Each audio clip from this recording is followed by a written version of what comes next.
Daghang tag bersikulong na naibawaan, pero wala to gisulod sa aling patakan. atong panahon karon daghang tag kabataunan. Nga, wala ni subay sa maayong dalan. Igsuon bangon. Sa mga trials nga nagian mo karon. Kay nakita sa Marcos 10:14, pareakan ako ang mga bata ayon sila tubig ay hirin sa Diyos, inasama ining mga bata. Ang pulong nag-ingon, dili ta magpapugong sa pagpagamit sa Ginoo. Kay sama namong mga bata, amo ang ingarian sa Ginoo. Kay makita usab sa episode 2. Kay pinagi sa pagtuon na luwas ka mo tungod sa grasya sa Dios, dili kinyong buhat kun dili grasya sa Dios. Diha palang daan atong una-una maabilihan.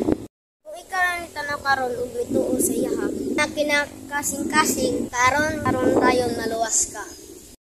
Ug ato usab makita sa Genesis o 97 busa tubod si Diyos tawon lalaki o babae susama sa inyong buhay. Diha palang daan, paingon ta, gwapa ko, gwapa ka.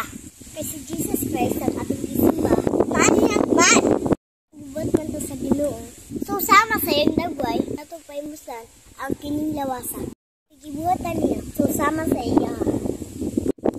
Ug atong ukbon ang Biblia, kita usab dito Masayas 23. Kay ang bayad sa pagkasala mao apan ang gasong Dios mahong pinabayng katapusan niya ka Kristo Jesus nga atong Ginoo. Diha palang daan ang pagpakasala dili maayo. Man kung magpagamit ka sa Ginoo, dili ang katagaan ng grasya. Apil na usab ang gasa, nahatagan niya kinabayng katapusan. Sumala sa iyang kasulatan. Ko si Neta Jean Gutierrez. Ako si John Ray Johnson. Nag-encourage sa inyo. Nasalig sa Ginoo. Ayaw sa tao. Sa usab mo balik na pud mi.